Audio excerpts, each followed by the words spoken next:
Imagine the world in the late 1930s. Everyone is essentially just vibing in three-piece suits, listening to swing music on furniture-sized radios, and generally trying to ignore the fact that the global political climate is rapidly turning into a dumpster fire. Meanwhile, in the world of physics, things were getting weird.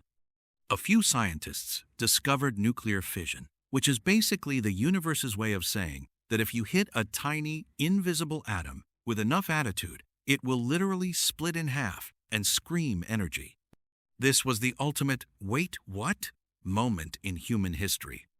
It was like humanity had been playing with matches for 1,000,000 years and suddenly found the delete world button hidden in the settings menu. Leo Szilard and Albert Einstein, the man whose hair was the original inspiration for the distracted genius aesthetic, realized that if the wrong people got their hands on this spicy rock technology, the 1940s were going to be significantly more explosive than intended. Einstein sent a letter to President FDR basically saying, "Hey, the bad guys are building a physics-defying boombox, and we should probably build one first, so we can at least have a say in how the world ends." This was the official birth of the Manhattan Project, which was essentially a $2 billion science fair project where the prize wasn't a blue ribbon, but the survival of civilization. The government's first move was to find a main character to lead this chaotic ensemble of geniuses, and they landed on J. Robert Oppenheimer. Oppenheimer was a man who radiated dark academia, energy, before it was a TikTok trend. He was a polyglot who read Sanskrit for fun, lived on a steady diet of cigarettes and existential dread, and looked like he hadn't slept since the invention of the light bulb. To help him out, the military brought in General Leslie Groves, a man whose primary personality trait was, "I don't have time for your math. Just make it big." They decided the best place to build a secret doomsday weapon was a remote mesa in New Mexico called Los Alamos. They essentially built a secret city from scratch that didn't officially exist on any map.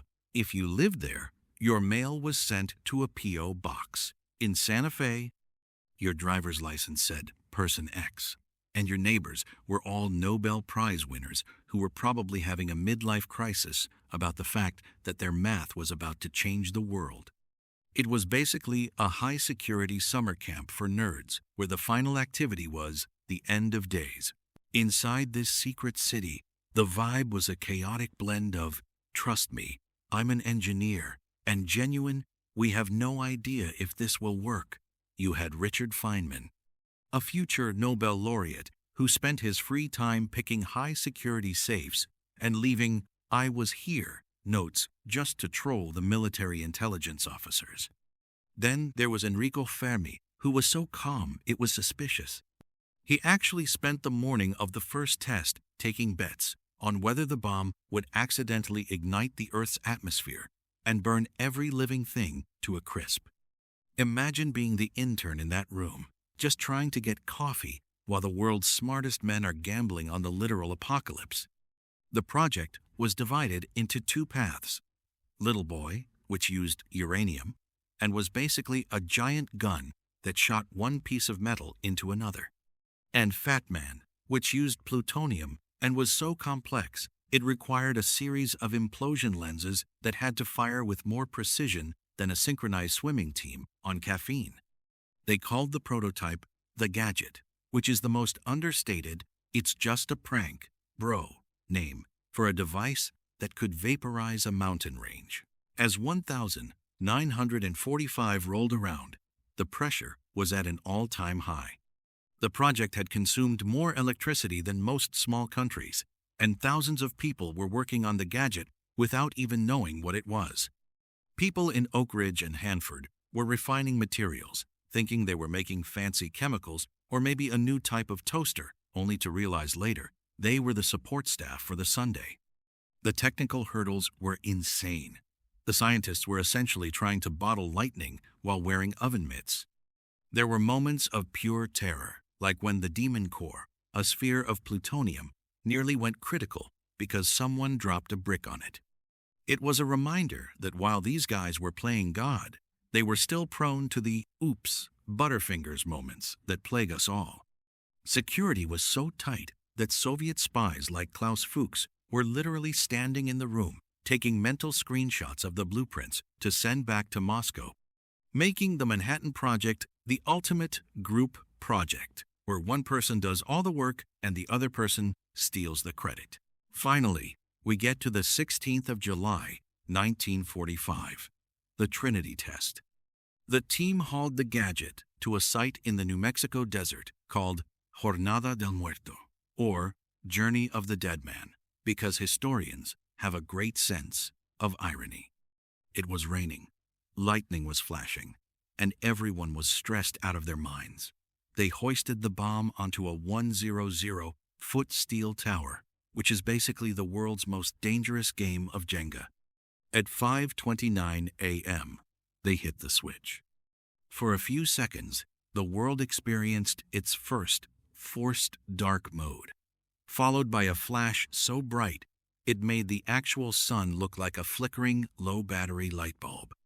People, hundreds of miles away, saw the light and thought the sun had risen in the north.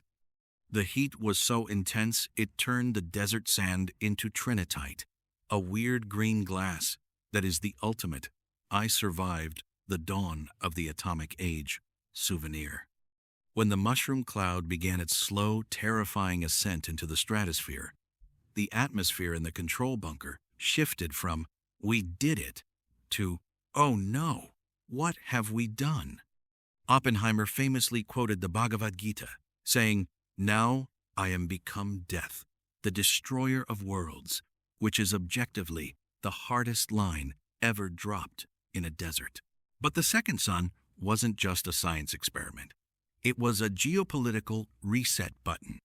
Within weeks, the technology was deployed over Hiroshima and Nagasaki, bringing World War II to a sudden, horrific conclusion and leaving the world in a state of permanent "what now?" Suddenly, the rules of war had changed. You didn't need millions of soldiers anymore. You just needed one guy with a suitcase and a very specific set of keys.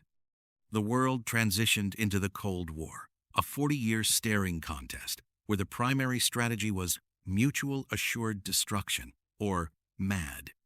It was a time when kids practiced duck and cover drills in schools, as if a wooden desk would protect you from a literal supernova. And the government built bunkers that were basically luxury basements for the elite to hang out in, while the rest of us turned into shadows. We went from discovering fission to having enough nukes to turn the moon into a parking lot in record time. It was the ultimate escalation meme brought to life.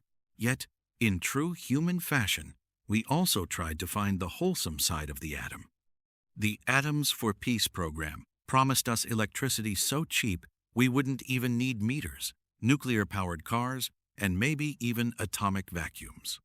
While we didn't get the Fallout-style nuclear cars, probably for the best, considering how people drive, we did get nuclear medicine and a power source that doesn't rely on burning dead dinosaurs. The atomic age gave us a duality that defines our modern existence.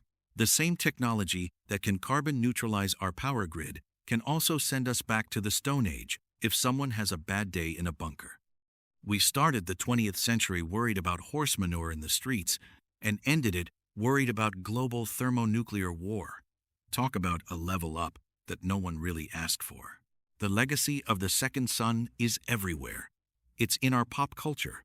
From the existential dread of Godzilla, the world's most famous radioactive lizard, to the neon aesthetics of the 1950s atomic style, it's in our politics, our science, and our collective anxiety.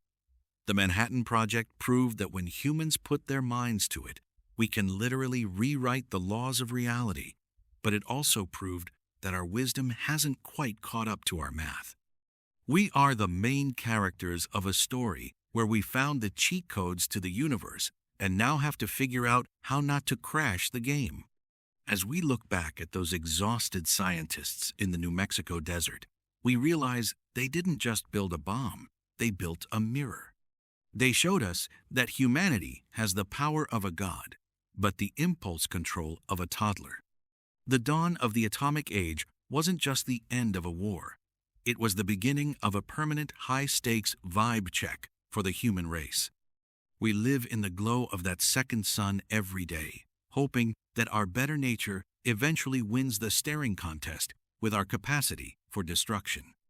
At the very least, we've learned that if you're going to mess with the building blocks of the universe, you should probably read the safety manual first, and maybe don't bet on whether the atmosphere will catch fire. That's just bad vibes.